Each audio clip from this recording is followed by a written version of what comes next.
Assalamu alaikum dear students, I am Anjum Shafiq, your biology teacher for grade 11, and today I am going to discuss the factors which affect the capacity of hemoglobin to bind with oxygen as well as the transport of carbon dioxide. So let's move to the class board. So dear students, first of all, the factors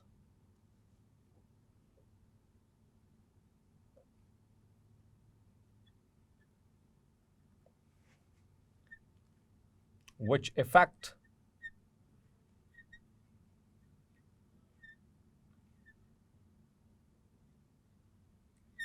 the capacity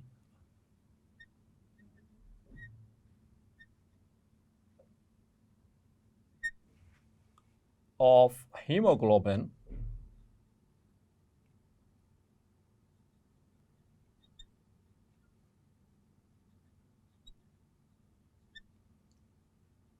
to bind with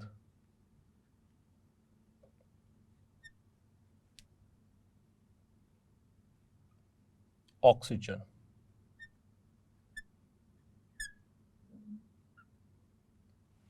तो dear students, haemoglobin oxygen के साथ bind करती है तो क्या बनाती है? Oxy haemoglobin, जिसका कलर क्या होता है? Bright red colour. तो डियर स्टूडेंट्स, तीन फैक्टर्स हैं जो इफेक्ट कर सकते हैं हीमोग्लोबिन की capacity to bind with the oxygen. Number 1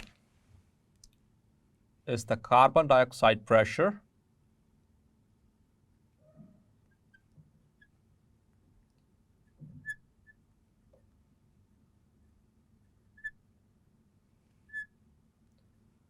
तो डियर स्टूडेंट्स, ये तो बात हम पिछले लेक्चर में बहुत अच्छे से समझ चुके हैं कि हीमोग्लोबिन किसके साथ बाइंड करती है? जिसका प्रेशर ज़्यादा होगा। तो अगर कार्बन डाइऑक्साइड प्रेशर इंक्रीज्ड होगा तो क्या होना चाहिए? तो हीमोग्लोबिन को किसके साथ बाइंड करना चाहिए? So it binds with carbon dioxide. तो इसी तरह से जब कार्बन डाइऑक्साइड का प्रेशर ख़ास तौर पर जैसे कि टिश्यूज़ में होता है वो ज़्यादा होता है, सो ऐसी कंडीशन के अंदर हीमोग्लोबिन की ऑक्सीजन कैरिंग कैपेसिटी क्या हो जाएगी? कम हो जाएगी। Increased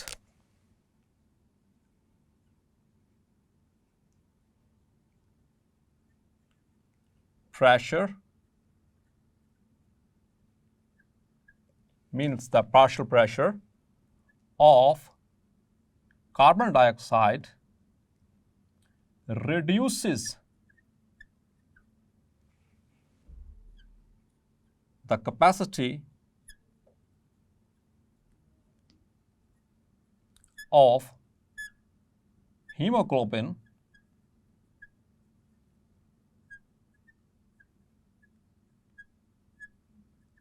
to bind with oxygen। और होपफुली बहुत अच्छे से आपको ये बात समझ आ गई होगी, क्योंकि हीमोग्लोबिन सिर्फ ताकतवर का साथ देगी, जहाँ पर प्रेशर ज़्यादा उसी के साथ बाइंड करेगी। तो हम यहाँ पर बात कर रहे हैं हीमोग्लोबिन की ऑक्सीजन के साथ बाइंडिंग कैपेसिटी। तो कार्बन डाइऑक्साइड प्रेशर ज़्यादा, उसका पार्शियल प्रेशर ज़्यादा, तो ये इसकी बाइंडिंग कैपेसिटी को ऑक्सीजन के साथ कम कर देगी। और ये चीज़ फेवर करती है कहाँ पर? टिश्यू लेवल के ऊपर, क्योंकि टिश्यू लेवल के ऊपर हीमोग्लोबिन ऑक्सीजन को से अलहदा होगी तो तभी ऑक्सीजन टिश्यूज़ के लिए अवेलेबल होगी और वहाँ से अब वो कार्बन डाइऑक्साइड को अपने साथ कैरी कर सकती है। The second factor is temperature.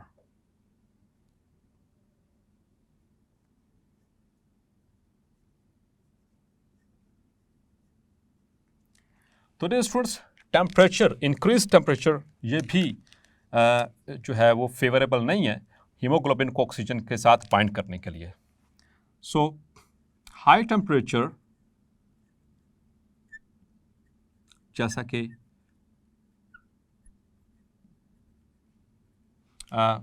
Fever के दौरान होता है, यानी कि पायरेक्सिया के दौरान, या फिर जब हम कोई मस्कुलर एक्टिविटी कर रहे होते हैं उस वक्त। So high temperature decreases the capacity of hemoglobin to bind with oxygen. Actually इसके पीछे एक और भी रीज़न समझी जाती है, क्योंकि हाई टेम्परेचर के ऊपर आरबीसीज के अंदर आपको पता है वो कार्बोनिक एनहाइड्रेस है जो इनकी बाइंडिंग को फैसिलिटेट कर रहा होता है. So carbonic anhydrase is a enzyme. चूँकि वो एंजाइम है तो हाई टेम्परेचर पे आपने पढ़ा था उसका effect of temperature chapter number 3 में डिटेल से पढ़ाया था आपको कि टेम्परेचर अगर एक लिमिट से ज़्यादा होना शुरू हो जाएगा तो रेट ऑफ रिएक्शन जो है वो कम होना शुरू हो जाता है. सो इसी वजह से ऑक्सीजन के साथ उसको बाइंड करने की जो कैपेसिटी है वो भी कम हो जाती है, like in the muscular activities, labours work और ड्यूरिंग हाई फीवर्स. और जो थर्ड फैक्टर है जो कि इसके इफेक्ट कर सकता है हीमोग्लोबिन को ऑक्सीजन के साथ बाइंड करने में, दैट इज़ द पीएच. और डियर स्टूडेंट्स, पीएच आपको पता है ये basically it is the measure of an acidity, neutrality और basicity of any substance. किसी भी substance का हम ये चेक करते हैं के लिए कि क्या वो acidic in nature है, neutral in nature है या basic in nature है, उसके लिए ये प्रोसेस इस्तेमाल किया जाता है. ये एक मेजरमेंट है, एक पैमाना है. सो पीएच. तो पीएच के जो इफ़ेक्ट्स हैं वो दो तरह से होंगे. If the pH is increased का क्या मतलब है? above seven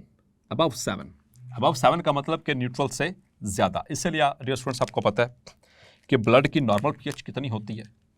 so that is जी डियर स्टूडेंट्स कितनी होती है? That is between 7.35 to 7.45 means our blood is slightly alkaline in nature. ठीक है, तो ऐसे कंडीशन में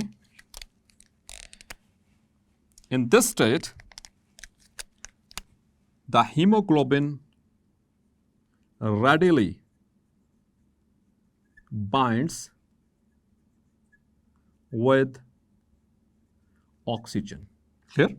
आसानी से बाइंड कर सकते हैं. लेकिन अगर ये पीएच डिक्रीज हो जाए, मीन्स कि एसिडिक हो जाए, if it is decreased means it is less than 7, तो means it is acidic. less than 7 का क्या मतलब है? it is acidic. so acidic pH, acid किसे कहते हैं डियर स्टूडेंट्स? कोई ऐसा सोल्यूशन या कोई ऐसी चीज जिसके अंदर हाइड्रोजन आयंस की कंसंट्रेशन ज्यादा हो. सो एसिड मीन्स कि हाइड्रोजन आयंस की कंसंट्रेशन इंक्रीज्ड है. तो ये हाइड्रोजन आयंस क्या करेंगे? जो हीमोग्लोबिन्स प्रोटीन पार्ट, जो उसका प्रोटीन पार्ट होगा, ये उसके साथ जाकर हाइड्रोजन आयंस बाइंड कर जाएंगे. तो उससे क्या होगा? It will lead to decrease in capacity or ability of hemoglobin to bind with oxygen. So ऐसी कंडीशन में भी, यानी कि इसे एसिडोसिस भी कहा जाता है, एसिडोसिस में हीमोग्लोबिन की ऑक्सीजन के साथ बाइंड करने की जो कैपेसिटी होती है वो कम पड़ जाती है, क्योंकि एसिडोसिस का मतलब है कि एसिड ज़्यादा है, पीएच जो है वो कम हो चुकी है. पीएच कम होने का मतलब है कि वहाँ पर हाइड्रोजन आयंस आता है. हाइड्रोजन आयंस क्या करते हैं? They will bind with the haemoglobin protein part. तो इस तरह से वो हिंडर करेंगे, वो उसको सराउंड करेंगे और हिंडर करेंगे कि वहाँ पर ऑक्सीजन जो है वो सही तरह से अटैच ना हो पाए. So these are the three factors upon which can affect the ability of the hemoglobin to bind with oxygen. Now coming towards the other main topic, that is the transport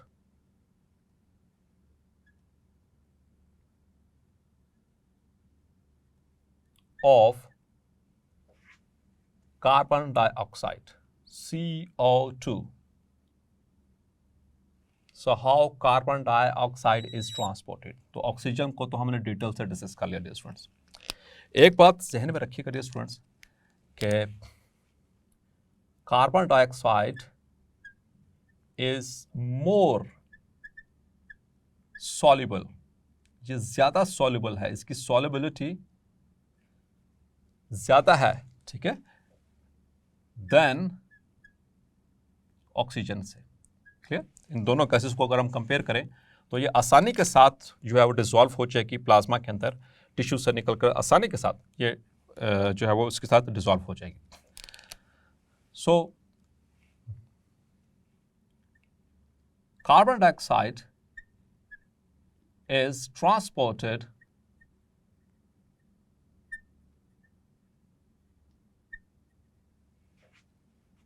in different states, मुख्तलिफ states में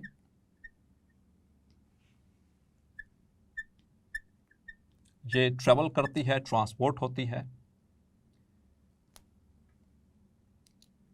that is number 1, the first state is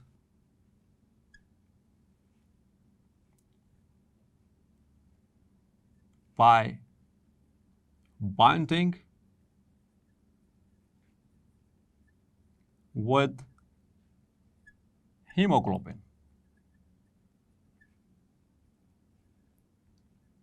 Clear? The first thing, haemoglobin के साथ bind कर travel करती है। तो तकरीबन MCQs के लिए हम अच्छे से मार्क कर लें इस बात को, अबाउट 20%, कितनी? अबाउट 20% कार्बन डाइऑक्साइड इस वे में ट्रांसपोर्ट की जाती है। अब ये किस तरह से होगा? अच्छा याद रखना डियर स्टूडेंट्स कि हीमोग्लोबिन चूंकि ये आयरन कंटेनिंग प्रोटीन है, so carbon dioxide CO2 binds with the amino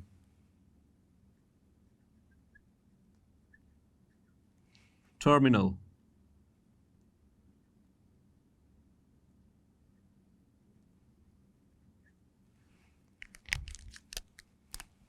of hemoglobin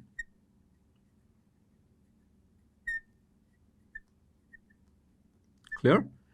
amino terminal of hemoglobin, hemoglobin चूंकि प्रोटीन है, it is made up of amino acids, हमने पढ़ा है 574 amino acids are present in the hemoglobin molecule. So 4 polypeptides discuss कर चुके हैं detail के साथ। सो अमाइनो एसिड्स, सो अमाइनो एसिड, तो अमाइनो एसिड के 2 टर्मिनल्स होते हैं, मैंने ये चैप्टर नंबर 3 में भी डिटेल से समझाया था। एक होता है इसका C टर्मिनल और दूसरा होता है N टर्मिनल। यानी C टर्मिनल वो है जिस साइड पे वो कार्बोक्सिल ग्रुप है और N टर्मिनल जहाँ पर एमाइनो ग्रुप है। तो यहाँ पर इसके साथ बाइंड करती है carbon dioxide. Clear? So this is important MCQ, amino terminal of the haemoglobin. Clear? Amino acids जो उसके अंदर मौजूद हैं। और इसी तरह से यहाँ पर भी अच्छा ये साइट्स के कुछ चीज़ बताता चलो डियर स्टूडेंट्स, जैसा कि मैंने आपसे पहले भी डिस्कस किया था प्रीवियस लेक्चर के अंदर कि हीमोग्लोबिन के ऊपर 2 साइट्स हैं जहाँ पर ये ऑक्सीजन और कार्बन डाइऑक्साइड अटैच हो सकती है। जस्ट फॉर द रिविजन याद रखिएगा कि ऑक्सीजन कहाँ पर बाइंड करती है? With the iron of haem. किसके साथ? Iron of haem group. और कार्बन डाइऑक्साइड किसके साथ बाइंड करेगी? कहाँ पर बाइंड करेगी? मीन्स हीमोग्लोबिन में at the amino terminal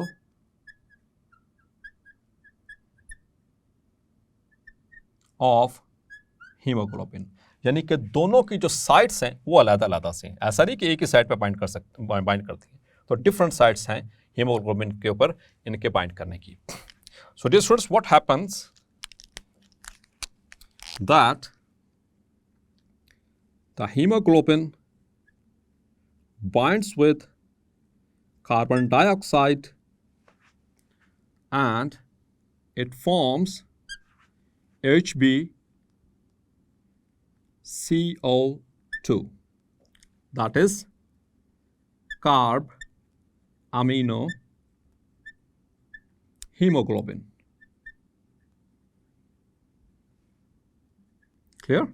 That is carb amino hemoglobin. Clear? And this is also reversible. Clear? This is a reversible reaction.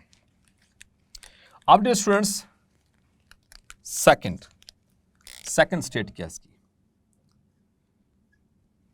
By binding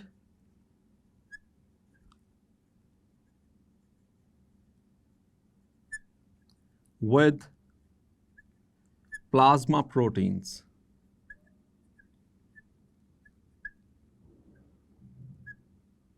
Clear?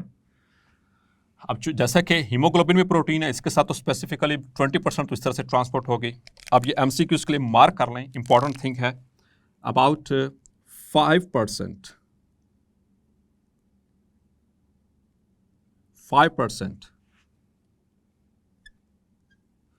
जो carbon dioxide है वो किस तरह से ट्रेवल कर लेगी? Bye binding with the plasma proteins. So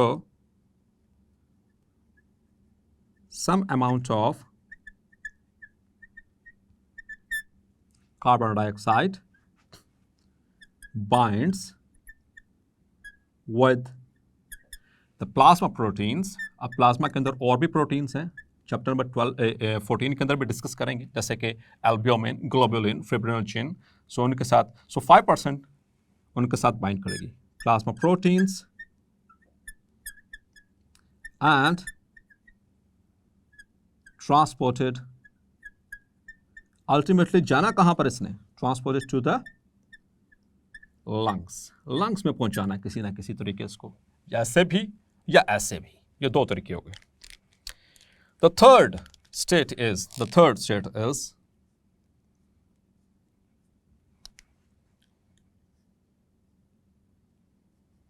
by binding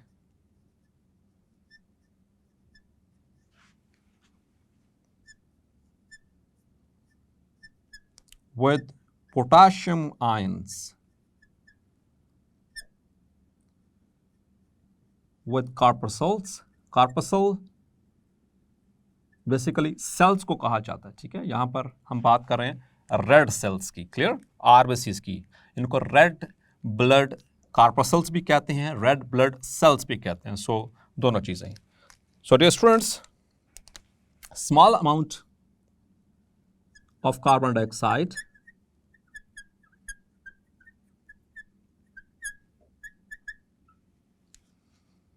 is also carried by corpuscles, means the erythrocytes, combined with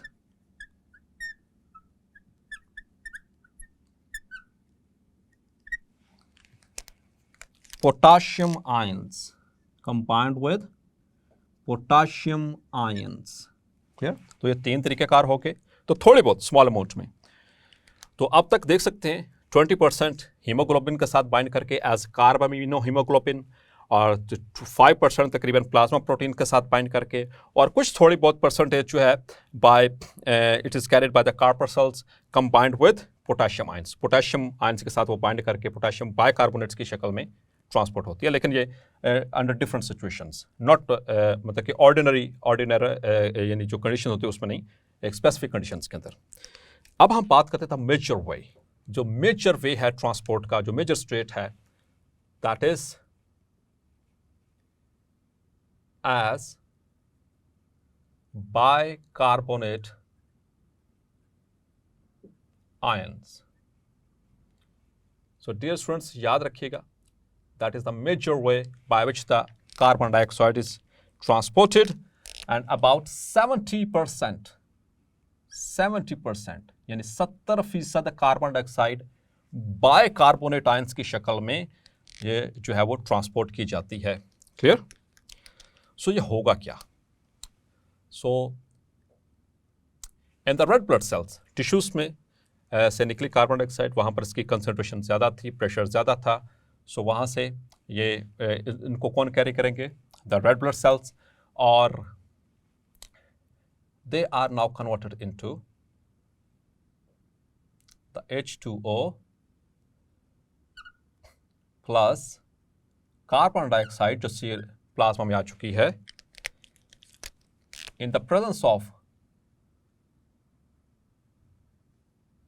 carbonic anhydrase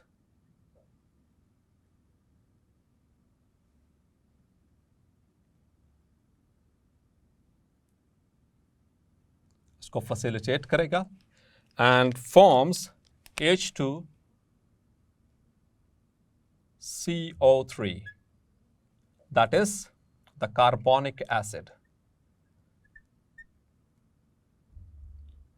और dear students, आप केमिस्ट्री में शायद पढ़ चुके होंगे, कार्बोनिक एसिड बहुत ही वीक है और बहुत ही अनस्टेबल सा होता है। जैसे ही ये बनता है, ये it splits into, so it splits into hydrogen ions and the bicarbonate ions, HCO3. Clear? So this is the bicarbonate ion.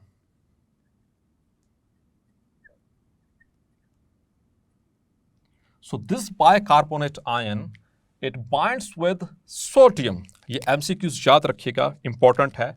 This bicarbonate ion, it binds with sodium and travels as sodium bicarbonate. ठीक है, sodium bicarbonate की शक्ल में travel करेगा। अब ये कहां पर आ चुके हैं? ये ब्लड के अंदर आ चुके हैं। ठीक है, सो ये कार्बोनेट आयंस यहां से ये ट्रेवल करते हुए कहां पहुंचेंगे? Into the lungs. So they travel into the lungs. Lungs में पहुंचने पे क्या होगा कि ये दोबारा कंबाइन करेंगे, they will recombine the hydrogen and the bicarbonate ions, they will recombine. जैसे ये बने थे, ये क्योंकि रिवर्सिबल रिएक्शन है तो ये क्या बना देंगे? They will form H2CO3, carbonic acid दोबारा बना दिया। क्लियर? और कार्बोनिक एसिड किससे बना था? वाटर और कार्बन डाइऑक्साइड से। So it is again dissociated into from where it was formed, that is water plus carbon dioxide. So alveoli के अंदर ऐसा हो रहा है। सो ये carbon dioxide it diffuses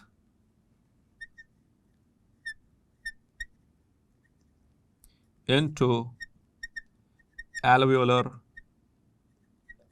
sac, from where it is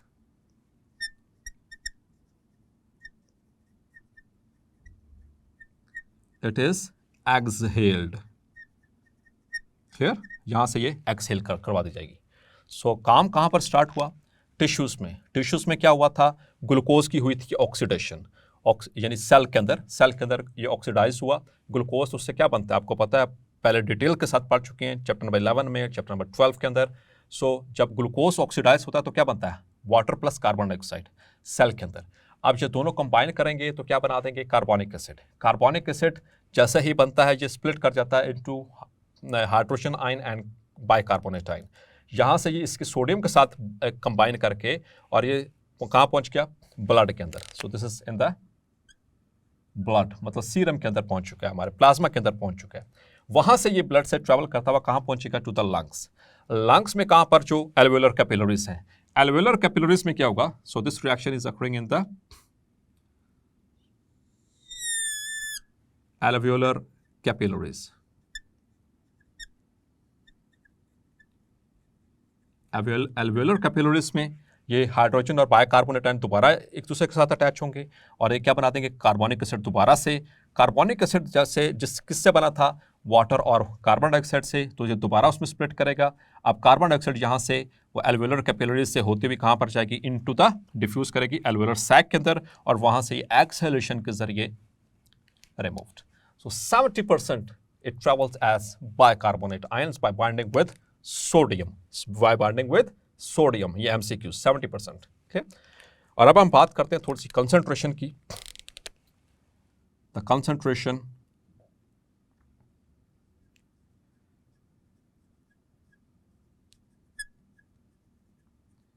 of carbon dioxide. तो dear students, हमारे body में दो तरह की मेजर ब्लड वेसल्स, एक तो आर्टरीज, सो उसी से आर्टेरियल, और दूसरा वेन्स, उसी से venous. Venous means in the veins and arterial means in the artery. तो आर्टरी के अंदर डियर स्टूडेंट्स याद रखिएगा, इंपॉर्टेंट है एमसीक्यू पॉइंट ऑफ व्यू से, there is 50 ml carbon dioxide per 100 ml of blood. हर 100 ml में 50 ml carbon dioxide arterial blood में मौजूद है, जबकि वीनस ब्लड में इट इज 54 ml पर 100 ml। क्लियर? तो ये एमसीक्यूज के लिए मार्क कर लें। इसका मतलब ये है, ये कार्बन डाइऑक्साइड प्रोड्यूस कहाँ पर हो रही है? सेल्स में, टिश्यूज में। तो टिश्यूज में से जो 100 ml ब्लड निकल रहा है, ये 4 ml कार्बन डाइऑक्साइड को टेकअप करेगा। It will take up 4 ml carbon dioxide take up, ठीक है, यहां पर होगा 100 ml ब्लड, और वहां पर लंग्स में पहुंचने पे वहां पर पल्मोनरी आर्टरी और फिर आर्टरियोल्स, यहां से 4 ml carbon dioxide is given out। Clear? So 4 ml, so 50 ml arterial blood के अंदर होती है, टिश्यूज में से जब वो निकल रहा होता है, आर्टरीज ब्लड पहुंचा रही होती हैं, वहाँ पे ऑक्सीजन को पहुंचा रही होती हैं, तो वहाँ से 4 ml, हर 100 ml blood 4 ml carbon dioxide को वहाँ से टेकअप करेगा। वहाँ से पहुँचाता हुआ आर्टरीज जो है वो अल्टीमेटली पल्मोनरी आर्टरीज वो कहाँ पर लेकर जाएंगी? लंग्स में। लंग्स में उस 4 ml को वापस कर दिया जाएगा। ठीक है, तो यहाँ से ये टेकअप हुआ और फिर वहाँ से जो है पल्मोनरी आर्टरी के ज़रिए इसको रिमूव किया गया, क्योंकि हार्ट की तरफ कौन सी ब्लड वेसल्स लेके आ रही हैं जो ब्लड को deoxygenated blood, that are the veins. So veins इसको टेकअप करेंगी, और फिर आर्टरी, सो एक ही एक्सेप्शन है, चैप्टर नंबर 14 में डिटेल से पढ़ेंगे, ऐसी आर्टरी जो कि डीऑक्सीजनेटेड ब्लड कैरी करती है, that is the pulmonary artery, तो वो इसको यहाँ से रिमूव करवाएगी पर 100 ml। सो 4 पर 100 ml जो है 4 ml टेकअप हो रहा है टिश्यू से, और 4 ml जो है वो जो टेकअप हुआ था यहाँ से 50 से इसने ऐड किया तो कितना हो गया? 54, और ये 54 जो है ultimately it is removed from the lungs. So dear students, hopefully आज का लेक्चर भी आपको क्लैरिफाई हो गया होगा। मिलते हैं नेक्स्ट लेक्चर में और डिस्कस करेंगे रेस्पिरेटरी डिसऑर्डर्स को। तब तक अपना ख्याल रखिएगा। अल्लाह हाफिज़।